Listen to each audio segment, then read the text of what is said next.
Shalom Bapak Ibu, kita lanjut dalam seri tren-tren yang ada di Indonesia yang kadang-kadang berbahaya untuk gereja kita.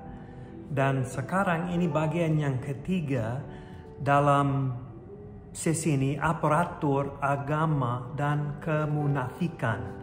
Jadi kita lanjut, sudah memulai pembahasan tentang tren berbahaya dari agama dan kemunafikan serta sikap pamer dalam pelayanan pada sesi yang sebelumnya. Karena ini adalah tren yang penting dan sangat merusak gereja, kita perlu untuk membahasanya dalam sesi ini lagi dan melanjutnya dengan pengajaran Yesus dalam Matius pasal 23. Mari kita mulai. Ada sebuah permainan yang terkenal di kota-kota besar di Amerika dulu. Sebuah permainan yang dimainkan oleh anak-anak pada beberapa dekade lalu. Dalam permainan ini, sekelompok anak dari satu tim akan berbaris sambil membungkuk bersama-sama seperti dalam garis seperti ini. Dan dalam permainan ini, sekelompok anak dari tim lain, anak-anak dari tim lain akan bertumpuk ke atas anak-anak dari tim yang pertama sampai kelompok itu jatuh karena keberatan anak-anak itu. Kelompok yang bisa menahan tumpukan anak-anak paling banyak akan menang. Nah, jika saya meminta seseorang yang bertubuh sangat besar untuk berdiri di sisi saya dan seorang anak kecil untuk berdiri di sisi yang lain, manakah dari antara keduanya yang akan menjadi rekan satu tim yang lebih efektif untuk permainan ini? Jika saya mengatakan pada Anda bahwa saya akan memilih anak kecil itu dan bukan orang yang bertubuh lebih besar, apakah saya akan menang? Jika keduanya diharuskan berpartisipasi dalam permainan, maka penting untuk melibatkan keduanya. Saya tidak ingin hanya melibatkan salah satu dan mengabaikan yang lainnya. Setiap orang itu penting. Saya akan menang jika saya memilih orang yang bertubuh lebih besar, tetapi kemenangan saya akan lebih baik jika saya melibatkan keduanya. Kita akan merenungkan kembali kecaman dari dalam Matius pasal 23 dalam sesi ini. Kita sekarang membahas kecaman yang keempat. Yesus sekali lagi menantang religiusitas orang-orang Farisi. Mereka gagal. Dan Yesus menunjukkan jalan yang lebih baik kepada mereka. Apa yang kita pelajari dan apa yang perlu dipelajari oleh orang-orang Farisi adalah kita harus mementingkan hal-hal besar tanpa mengorbankan hal-hal kecil. Seperti dalam permainan anak itu. Melibatkan anak besar tapi jangan mengabaikan anak kecil. Dalam formasi rohani atau spiritualitas kita mau mementingkan hal-hal besar tanpa mengorbankan hal-hal kecil. Ini adalah inti dari keseluruhan sesi ini atau seri ini. Kita tidak boleh hanya berfokus pada tren-tren gereja dan mengorbankan fokus yang lebih penting, yaitu Injil Kristus. Masalah yang dimiliki oleh orang-orang Farisi adalah mereka mementingkan hal-hal kecil dan mengabaikan hal-hal besar. Mereka seperti pemain sepak bola yang menghabiskan seluruh waktu dan tenaganya untuk bertahan di klub-klub kecil tanpa pernah berpikir untuk dapat masuk ke liga utama dan bermain untuk klub seperti Liverpool atau Manchester United. Tidak ada pemain sepak bola dari klub kecil yang ingin tetap tinggal di klub kecil itu. Mereka memiliki kesempatan untuk pindah ke klub-klub yang besar, mereka akan ambil kesempatan itu. klub-klub kecil memang penting untuk mencapai klub-klub besar, tetapi kita tidak boleh berhenti hanya sampai di sana.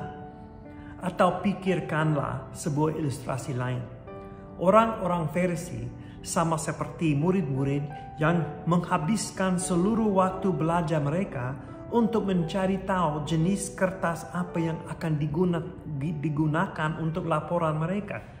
Apakah kertas putih bergaris, kertas putih tidak bergaris, kertas merah muda, kertas krem, kertas dengan garis tepi, kertas tanpa garis tepi, dan seterusnya. Seluruh waktu mereka dihabiskan untuk memikirkan jenis kertas apa yang akan digunakan, sehingga mereka tidak punya waktu untuk benar-benar menulis laporan dan menyelesaikan tugas mereka dengan baik. Jenis kertas yang digunakan memang penting untuk membuat laporan yang bagus, tetapi kita tidak boleh berhenti hanya sampai memutuskan jenis kertas yang akan digunakan. Kita harus menulis laporannya. Bagian kecil dari perikop kita adalah tentang persepuluhan. Ini adalah bagian dari hukum Taurat dan merupakan bagian yang penting. Persepuluhan harus dibayarkan dari semua hasil panen. Ulangan pasal 14 ayat 22 mengatakan, haruslah engkau benar-benar mempersembahkan 1/10 dari seluruh hasil benih yang tumbuh di ladangmu tahun demi tahun. Ayat 23 menjelaskan alasannya, supaya engkau belajar untuk selalu takut akan Tuhan Allahmu. Orang-orang Farisi melakukan hukum ini dengan baik. Mereka bahkan memberikan persepuluhan atas rempah-rempah. Rempah-rempah kecil seperti selasi, adas manis, dan jintan. Semuanya merupakan komoditas yang dapat dijual. Dengan kata lain, membayar persepuluhan dari rempah-rempah itu adalah baik karena rempah-rempah tersebut dapat dijual di bait suci untuk mendukung bait suci. Orang-orang Farisi sangat teliti dalam hal ini. Talmud, sebuah tafsiran Yahudi atas Perjanjian Lama, menceritakan tentang seekor keledai milik seorang rabi yang sudah dilatih dengan sangat baik untuk menolak jagung yang belum diambil persepuluhannya. Nah, ini cerita yang lucu aja. Nah, walaupun persepuluhan dapat dianggap sebagai hal yang kecil, tetapi bukan berarti itu tidak penting. Persepuluhan adalah bagian yang sangat penting di dalam hukum Taurat. Dalam kitab Maleaki, Tuhan menegur bangsa Israel karena mereka telah mencuri dari Tuhan dengan cara tidak membawa persembahan persepuluhan ke dalam lumbung. Tetapi hal ini tidak pernah dimaksudkan untuk menggantikan iman di dalam hati umat Tuhan. Orang-orang Farisi sangat memperhatikan hal-hal yang bersifat lahiriah, tetapi mengabaikan hal-hal yang bersifat batiniah, hal-hal yang lebih penting dari hukum Taurat. Masalah utama yang diabaikan oleh orang-orang Farisi adalah hal-hal yang lebih penting dalam hukum Taurat: keadilan, belas kasihan, dan kesetiaan. Kecaman Yesus tidak mengutuk persepuluhan dari orang-orang Farisi, tetapi menunjukkan ketidakseimbangan yang tidak masuk akal ketika mereka membahas secara rinci tentang persepuluhan dari rempah-rempah, tetapi lupa akan keadilan, belas kasihan, dan kesetiaan. Para nabi dalam Perjanjian Lama juga seringkali memprotes agama yang hanya berfokus pada ritual dan melupakan hal-hal yang benar-benar penting. Yoel pasal 2 ayat 12-13 mengatakan begini, "Tetapi sekarang juga demikianlah firman Tuhan, berbaliklah kepadaku dengan segenap hatimu, dengan berpuasa, dengan menangis, dan dengan mengadu. Koyakkanlah hatimu dan jangan pakaianmu. Berbaliklah kepada Tuhan Allahmu." Yesaya 58 ayat 6-7 mengatakan, "Bukan berpuasa yang ku kehendaki ialah supaya engkau membuka belenggu-belenggu kelaliman dan melepaskan tali-tali kuk, supaya engkau memerdekakan orang yang teraniaya dan mematahkan setiap kuk, supaya engkau memecah rotimu bagi orang yang lapar dan membawa ke rumahmu orang miskin yang tak punya rumah.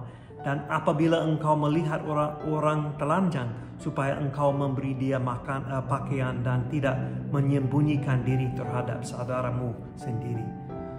Tuhan tidak mengutuk puasa, tetapi mengatakan bahwa puasa haruslah dilakukan dengan tulus dan diekspresikan dalam kehidupan yang benar.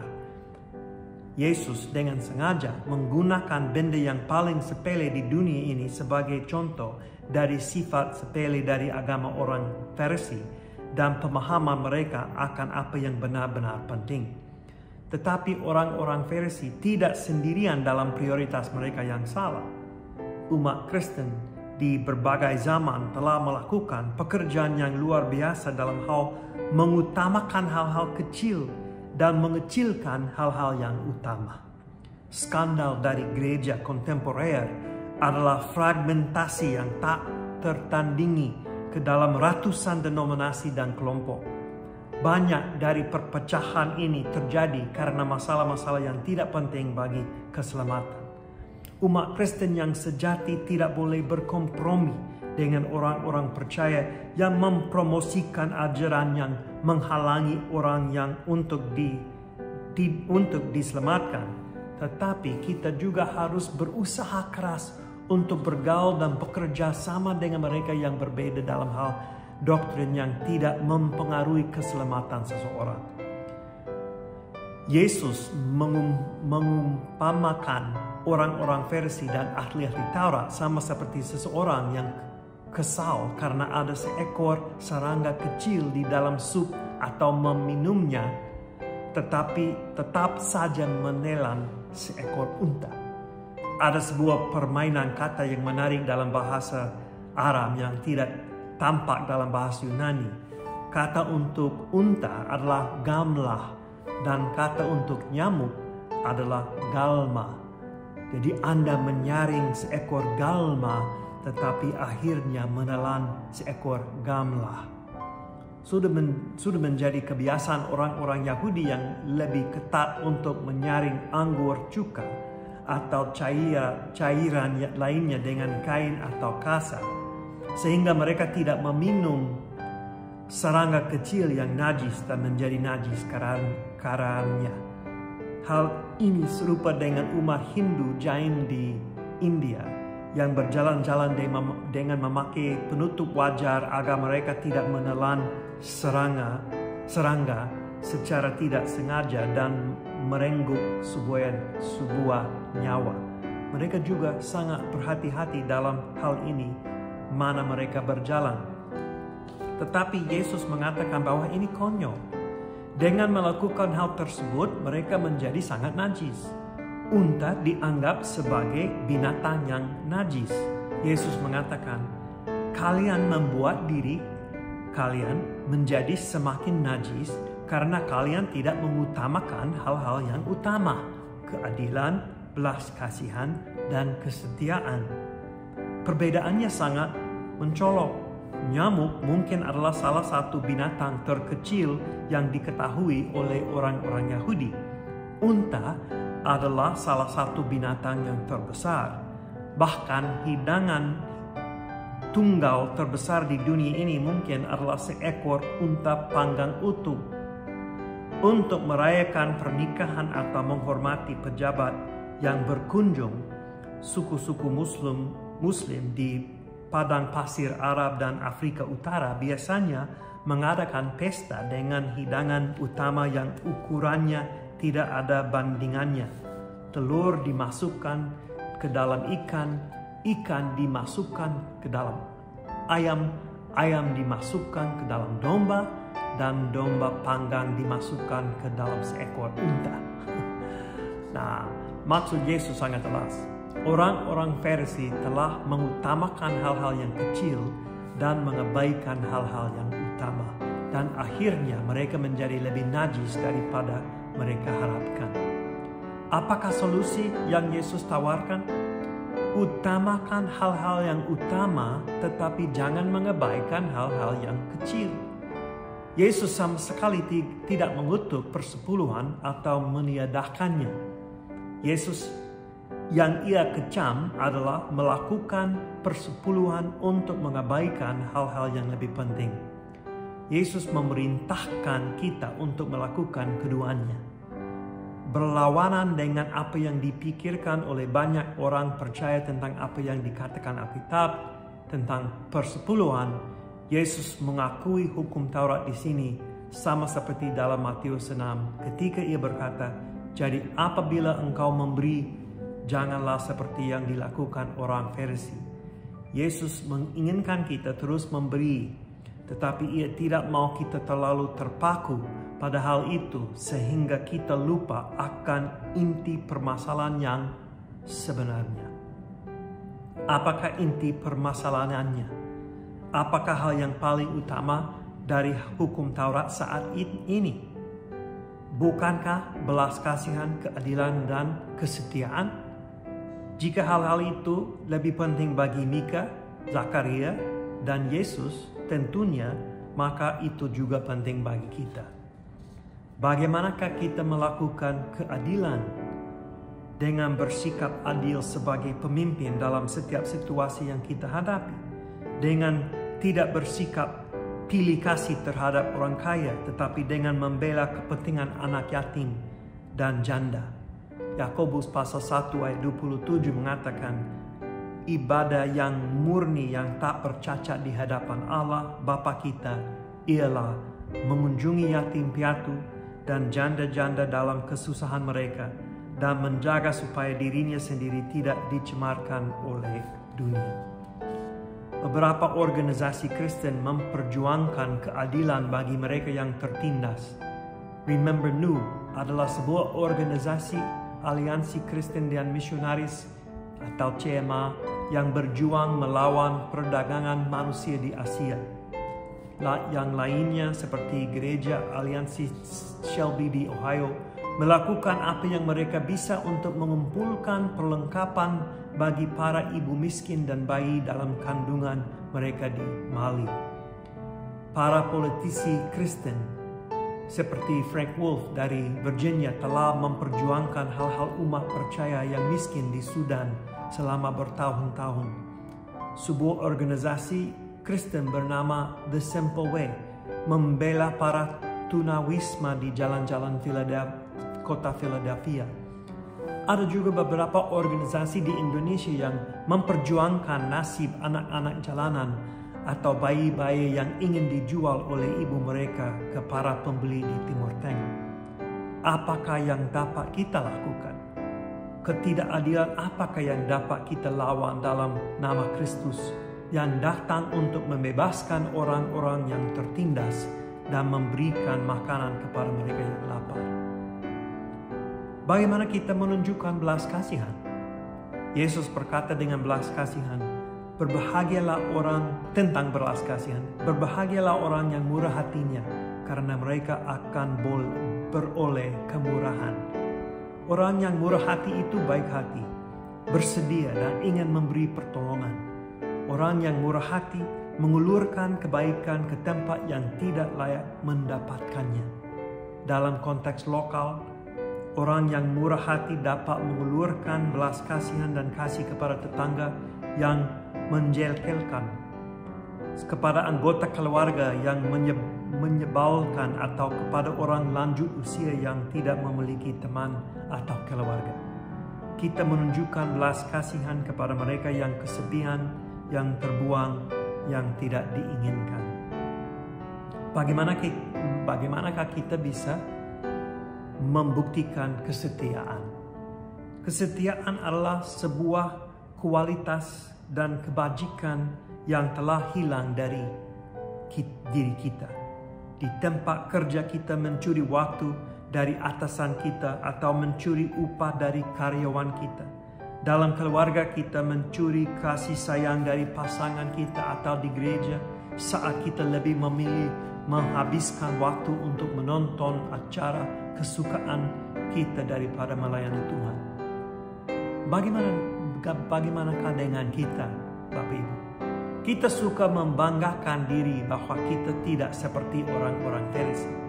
Mungkin kita merasakan teguran dari Roh Kudus yang menyatakan bahwa kita seperti orang-orang Farisi dan mengutamakan hal-hal yang kecil.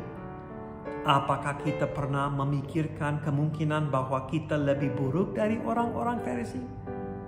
Di dalam gereja-gereja di Indonesia, kita tidak hanya memiliki mereka yang seperti orang-orang Farisi, orang-orang yang memberikan persepuluhan, tetapi mengabaikan hal-hal yang lebih penting seperti keadilan, belas kasihan, dan kesetiaan. Kita juga mungkin memiliki banyak jemaat, mungkin sebagian besar orang-orang yang lebih buruk daripada orang-orang Farisi, yaitu mereka yang tidak memberikan persepuluhan dan tidak peduli dengan keadilan, belas kasihan, dan kesetiaan. Persepuluhan secara harfiah berarti 10%. Orang Yahudi memberikan persepuluhan atas segala sesuatu yang mereka miliki. Yesus juga melakukannya. Hal ini tidak membuat mereka mendapatkan perkenanan dari Tuhan, tetapi hal ini mengingatkan mereka akan siapa diri mereka di hadapan Tuhan. Rata-rata keluarga Kristen Injili memberikan kurang dari 1/10 dari pendapatan mereka kepada Tuhan. Mungkin tidak semua, tetapi banyak dari antara mereka yang bahkan tidak menunjukkan keadilan, belas kasihan, dan kesetiaan. Jika seorang Kristen tidak menghormati Tuhan dengan sumber daya finansial yang telah Tuhan berikan kepada mereka, kemungkinan besar mereka juga tidak menghormati sesama dengan keadilan, belas kasihan, dan kesetiaan. Apakah yang membuat kita tersedak?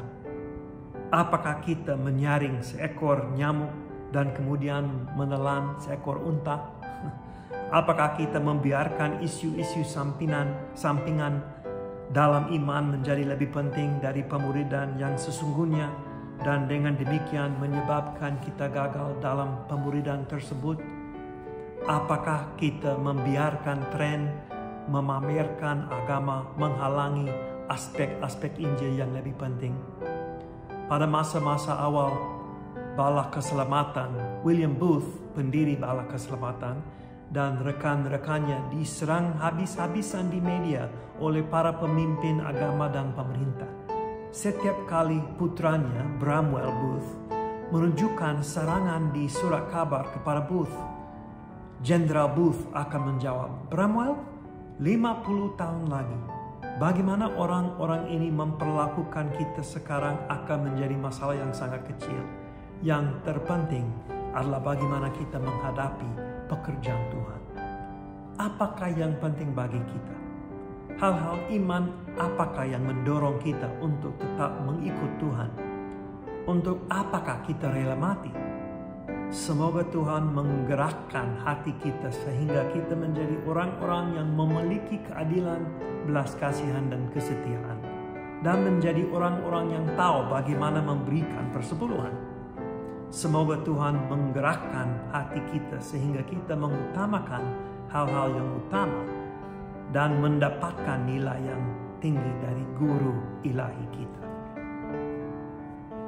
Kita lanjut ke Matius pasal 23 ayat 25 sampai 26. Bayangkan istri saya, Belora, dan saya sedang mencuci piring setelah makan malam. Saya berkonsentrasi untuk memastikan piring-piring itu terlihat sangat bagus di luar. Tapi Ibu Laura terus menemukan makanan lama dan kotoran di bagian dalamnya. Dia mengeluh, tetapi saya tetap berargumen bahwa itu tidak penting.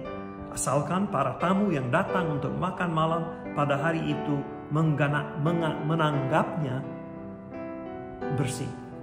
Hal itu terus berlangsung selama beberapa saat sampai akhirnya saya mengalah dan mulai membersihkan bagian dalamnya. Anda mungkin pernah mendengar ungkapan kebersihan berdampingan dengan kesalehan. Mungkin nenek atau ibu Anda mengatakannya kepada Anda ketika Anda berdebat tentang waktu mandi. Atau mungkin Anda tidak membersihkan kamar Anda seperti yang seharusnya. Ya, saya tidak sepenuhnya yakin dengan kebenaran ungkapan ini. Tetapi kebersihan memang ada kaitannya dengan kesalehan seperti yang kita baca dalam Matius pasal 23. Tetapi inti yang Yesus sampaikan kepada orang-orang Farisi adalah inti yang perlu mereka dengar berulang kali. Dan itu adalah salah satu yang harus kita pelajari kembali, yaitu kesalehan adalah kekudusan yang ada di dalam. Menjadi saleh tidak berkaitan dengan apa yang kita lihat dari luar. Ini berkaitan dengan apa yang Tuhan lakukan di dalam. Kecaman kelima dan kecaman 6 berurusan dengan kontradiksi di dalam dan di luar. Dalam kecaman kelima, bagian dalam cawan dan pinggang penuh dengan rampasan dan kerasukan. Kerakusan. Dua hal inilah yang ingin saya fokuskan. Untuk kecaman ke-6 di dalam kuburan, penekanannya adalah pada tulang berulang orang mati dan pelbagai jenis kotoran, dengan kata lain kematian dan kegelapan, kejahatan dan kebusukan rohani. Kita akan membahas ini dalam bagian selanjutnya. Tetapi kedua hal ini saling berkaitan karena kerakusan dan pemanjaan diri sendiri akan membawa kepada kegelapan dan kebusukan rohani. Masalah utama yang dibahas oleh Yesus di sini adalah obsesi terhadap kesalehan lahiriah. Orang-orang Farisi tertarik untuk membuat orang lain terkesan dengan kebenaran lahiriah mereka. Hal ini tampak dalam Matius pasal 6. Yesus mengungkapkan orang-orang Farisi sebagai orang-orang yang memastikan bahwa semua orang tahu mereka sedang berpuasa.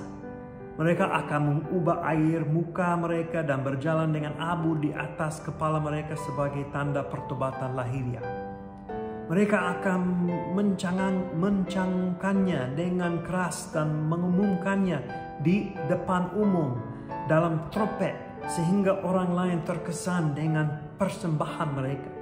Mereka berdoa dengan kata-kata yang fasih dan indah untuk membuat orang-orang banyak terkesan. Yesus menyebutnya bertele-tele seperti orang yang tidak mengenal Allah. Dalam setiap hal yang mereka lakukan, mereka tidak mendapatkan perkenanan dari Tuhan. Mereka memang menerima pujian dan sanjungan dari manusia, tetapi itu semua kosong dan tidak bertahan lama. Apa yang Yesus katakan ada di dalam bukanlah semacam kenajisan ritual yang dapat dihilangkan melalui pembasuhan, melainkan kenajisan moral. Hal-hal yang keluar dari dalam hati dan membuat seseorang menjadi najis, seperti yang Yesus ajarkan dalam Matius pasal 15. Kekudusan ritual tanpa kekudusan moral adalah palsu. Menelan rumah janda-janda yang dituduhkan kepada para ahli Taurat dalam Markus pasal 12 ayat 40 menggambarkan tuduhan Yesus di sini. Ini adalah sebuah contoh dari kurangnya keadilan, belas kasihan dan kesetiaan. Mereka sibuk memoles pakaian luar mereka, sementara membebankan kub penindasan yang berat kepada orang-orang yang tidak sedikit pun menolong mereka.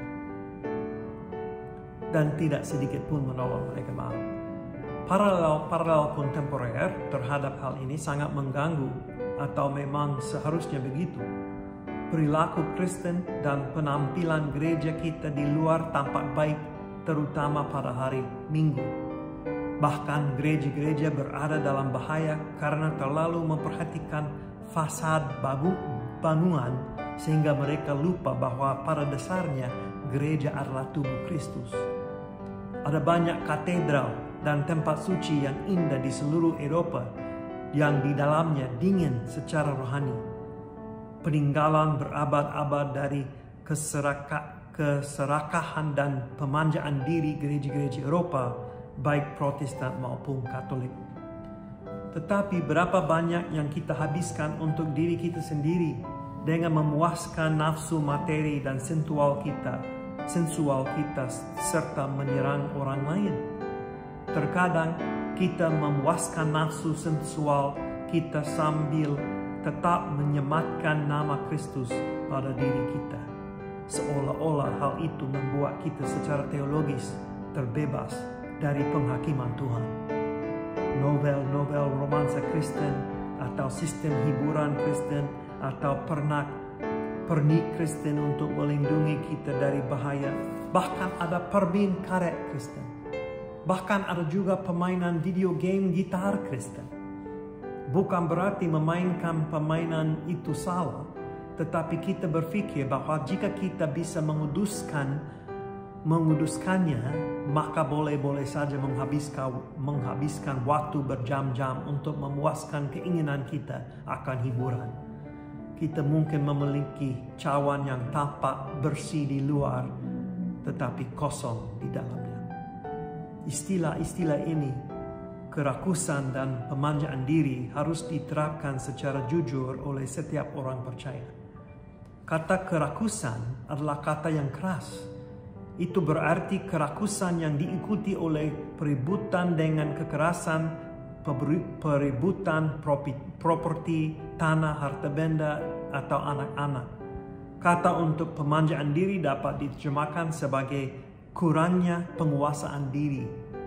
Jika kita membiarkan hal ini di dunia ini mengendalikan kita dan bukannya Roh Kudus, maka kita melihat sifat pemanjaan diri. Baik itu uang, gambar-gambar di internet, buku-buku yang seharusnya tidak kita baca, musik, video games, olahraga, atau suatu kebiasaan. Jika hal-hal itu menguasai diri kita, maka kita menyerah pada pemanjaan diri sendiri. Kita memuaskan hawa nafsu daging daripada roh. Inilah roh Absalom, anak laki-laki Daud. Ia tamak akan kekuasaan. Ia tamak terhadap wanita. Ia mengingini takhta yang menjadi milik ayahnya.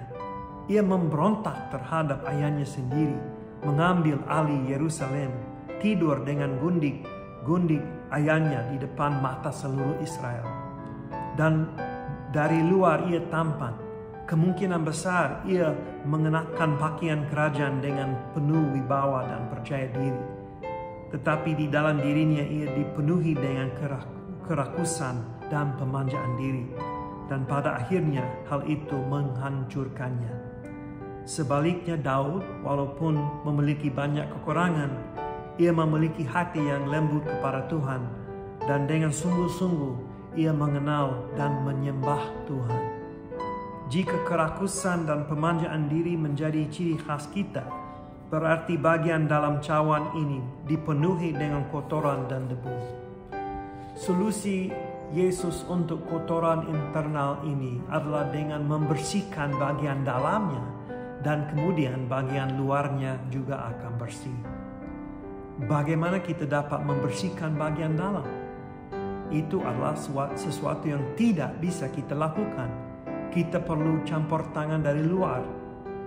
Yohanes mengatakan pada kita dalam 1 Yohanes pasal 1 ayat 9, jika kita mengaku dosa kita, maka Ia, Tuhan, adalah setia dan adil, sehingga Ia akan mengampuni segala dosa kita dan menyucikan kita dari segala kejahatan. Ibrani pasal 10 ayat 22 mengatakan hal yang sama. Karena itu marilah kita menghadap Allah dengan hati yang tulus ikhlas dan keyakinan iman yang teguh. Oleh karena hati kita telah dibersihkan dari hati nurani yang jahat dan tubuh kita telah dibasuh dengan air yang murni. Kita dibersihkan. Dibersihkan oleh siapa? Dibersihkan oleh Tuhan. Ini bukan hanya konsep perjanjian baru. Nabi Mika di perjanjian lama menuliskan dalam pasal 7 ayat 18-19, siapakah Allah seperti engkau yang mengampuni dosa dan yang memaafkan pelanggaran dari sisa-sisa miliknya sendiri, yang tidak bertahan dalam murkanya untuk seterusnya, melainkan berkenan kepada kasih setia. Biarlah Ia kembali menyayangi kita, menghapuskan kesalahan-kesalahan kita, dan melemparkan segala dosa kita ke dalam tubir-tubir laut. Yesus dengan penuh kasih sayang meminta orang-orang Farisi untuk membersihkan apa yang ada di dalam. Sebenarnya biar itu dibersihkan, dan bagian luarnya pun akan bersih dengan sendirinya. Jika gereja berfokus pada hal-hal internal daripada hal-hal eksternal, mungkin kita tidak akan terlalu terpaku pada pakaian atau penampilan luar dari orang-orang dalam budaya kita. Kita dapat mulai meyakinkan kita diri sendiri bahwa hal-hal eksternal jauh lebih penting daripada hal-hal internal. Bahkan mereka yang mencoba menyampaikan sebuah pesan melalui cara berpakaian pun terjebak dalam godaan itu, berpikir bahwa hal eksternal itu lebih penting. Tetapi kuncinya adalah apa yang ada di dalam. Yesus ingin membersihkan bagian dalam dari diri kita, dan bagian luarnya pun kemudian akan ikut bersih. Dalam Kolose pasal 3 ayat 5, Paulus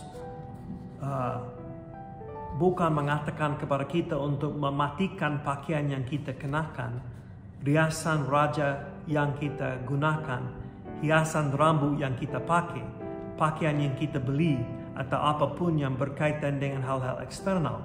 Sebaliknya, Ia mengatakan pada kita untuk mematikan hal-hal yang merupakan dosa internal, kotoran yang ada di dalam diri kita. Ia menyebutkan percabulan, kenajisan, hawa nafsu, nafsu jahat, dan keserakahan yang sama dengan penyembahan berhala. Ia juga mengatakan kepada kita untuk membuang amarah, geram, kejahatan, fitnah, kata-kata kotor, dan kebohongan. Kita harus mengenahkan belas kasihan, kemurahan, kerendahan hati, kelemah lembutan, kesabaran, dan pengampunan. Bagaimana caranya? Kolose pasal 3 ayat 15 memberikan kuncinya kepada kita. Hendaklah damai sejahtera Kristus memerintah dalam hatimu. Ayat yang ke-16 mengatakan, hendaklah perkataan Kristus diam dengan segala kekayaannya di antara kamu. Jika kita menginginkan kekudusan di dalam, kita membutuhkan Kristus di dalam hati kita. Ketika Kristus ada di dalam hati kita, kita menjadi bersih. Apakah kita berkomitmen untuk menjadi bersih? Tahun 1818, Ignaz Philipp Semmelweis lahir ke dunia dari seorang wanita yang sekarat. Rumah sakit terbaik kehilangan 1 dari 6 ibu muda karena demam puerperal. Rutinitas harian seorang dokter dimulai di ruang bedah mayat di mana ia melakukan otopsi. Dari sana, ia berjalan menuju ke rumah sakit untuk memeriksa ibu-ibu hamil tanpa pernah berhenti untuk mencuci tangannya. Dr. Semmelweis adalah orang pertama dalam sejarah yang mengaitkan pemeriksaan semacam itu dengan infeksi dan kematian. Ia pribadi mempraktekkan mencuci tangan dengan larutan klorin, dan setelah 11 tahun serta membantu kelahiran 8.537 bayi, ia hanya kehilangan 184 ibu, sekitar 1 dari antara 50 ibu, dibandingkan dengan 1 dari 6. Ia menghabiskan seumur hidupnya untuk mengajar dan berdebat dengan rekan-rekannya. Suatu ketika ia pernah berargumentasi, demam puerperal disebabkan oleh materi yang membusuk yang mengontaminasi luka. Saya sudah menunjukkan cara pencegahannya. Saya sudah membuktikan semua yang saya katakan, Tetapi ketika kita berbicara, Tuhan, para wanita sedang sekarat. Saya tidak meminta sesuatu yang dapat mengguncang dunia. Saya hanya meminta kalian untuk mencuci tangan. Demi Tuhan, cucilah tangan kalian. Sedih, hampir tidak ada yang mempercayaannya. Para dokter dan bidan telah membantu proses kelahiran selama ribuan tahun tanpa mencuci tangan, dan seorang dari Hungaria yang belak-belakan tidak akan mengubahkan sekarang. Semmelweis meninggal dunia dalam keadaan gila pada usia 47 tahun. Baskom cucinya dibuang. Rekannya menertawakannya, dan suara tangisan ribuan wanita terngiang-ngiang di telinganya. Bukan mencuci tangan yang menyelamatkan hidup, tetapi membersihkan hati. Kita dapat berpura-pura sepanjang hari dalam mengikut Tuhan. Kita dapat menipu orang yang paling bijaksana, yang paling cerdas. Kita dapat menipu para pendeta, guru, dan penatua. Bahkan kita mungkin menjadi pendeta, guru, dan penatua yang berpura-pura. Tetapi dalam hal kebenaran yang sesungguhnya kita tidak dapat menipu Tuhan. Dia memohon kepada kita karena Dia mengasihi kita. Basuhlah, dibasuhlah. Raja Daud berseru kepada Tuhan, basuhlah aku. Yohanes Pembaptis berseru kepada orang banyak, berilah dirimu dibaptis di sungai Yordan. Yesus berkata kepada murid-muridnya, jikalau aku tidak membasuh engkau, engkau tidak mendapat bagian dalam aku. Jika diri kita tidak dibasuh sampai bersih, kita akan mati karena kontaminasi oleh dosa. Izinkanlah Tuhan untuk membersihkan bagian dalam diri kita. Ia juga akan mengurus bagian luarnya. Terima kasih, Tuhan memberkati Bapak Ibu. Dalam sesi berikutnya kita akan selesaikan Matius pasal 23.